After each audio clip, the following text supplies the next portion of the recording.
চলতেছে না? আমাদেরকে রেখে চলে গেল, আফসোস চলতেছে না?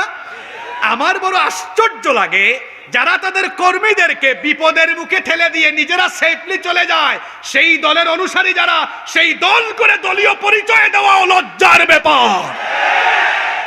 দুনিয়াতে আফসোস ইতিমধ্যে চলে, আর কিয়ামতেরটা এখনো বাকি আছে। এখন বাকি যে আছে এটা সূরা ইব্রাহিম থেকে শোনাই। কোন সূরা থেকে? দুনিয়াতে তো আফসোস ইতিমধ্যে চলতেছে, আর কিয়ামতের ময়দানে যখন এদের সাক্ষাৎ হবে তখন কিন্তু কেউ অন্য দেশে পালায়া যাইতে পারবেন না। সবাই জাহান্নামের ভিতরে, নেতাও জাহান্নামে, কর্মীও যখন পাবে তখন আটকায় দিবে।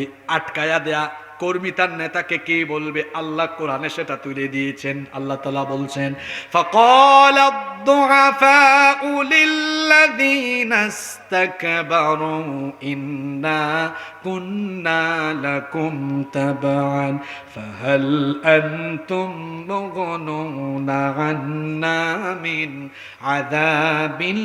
আযাবিল্লাহি মিন শাই। কর্মীরা বলবে, নেতাজি দাঁড়ান দাঁড়ান দাঁড়ান, হ্যাঁ ওয়েট, কথা আছে। কি? ইন্না কুন্না, নিশ্চয়ই আমরা, লাকুম তাবআন, আপনাদের অনুসারী ছিলাম। হ্যাঁ ছিল তো।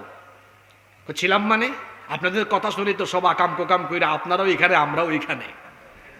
দুনিয়াতে তো আকাম কুকাম কইরা ধরা খাইলে আপনারা বহুত সাপোর্ট দিচ্ছেন, এই ওসি কারে ধরেছো, এটা আমার লোক, তাড়াতাড়ি ছাড়ো, বহুত সাপোর্ট দিয়েছেন। কিন্তু এখন নেতাজি, প্রশ্ন হলো ফাহাল আনতুম মুগনুনা আন্না মিন আযাবিল্লাহি মিন শাই, আজ আল্লাহর আযাব থেকে আমাদেরকে বাঁচানোর জন্য কিছু করতে পারবেন নাকি? এই প্রশ্নটা কর্মী করেছে কাকে?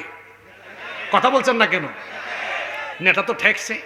নেতার কামই হইল সুযোগ পাইলে একটু বক্তৃতা করা, সুযোগ পাইলে কি করা? ওই দিন ওই চান্স নিয়ে ফেলবে, বলবে দাঁড়া আমার কিছু কথা আছে শোন। কর্মীরা বড় প্রত্যাশা নিয়ে বলবে দেখি নেতা কি বলে। তখন নেতা আফসোসের কথা সেখানেও শোনাবে, বলবে লাউ হাদানাল্লাহু লাহাদাইনাকুম। দেখ রে ভাই, আল্লাহ যদি আমাদেরকে হেদায়েত দিতেন তোদেরকেও আমরা হেদায়েতের পথে ডাকতাম। কি জাতের আফসোসের কথা শোনা। কর্মীরা বড় আশাই ছিল কিছু একটা বলবে, কিন্তু শুনাইছেও কি? আফসোস। কি শুনাইছে?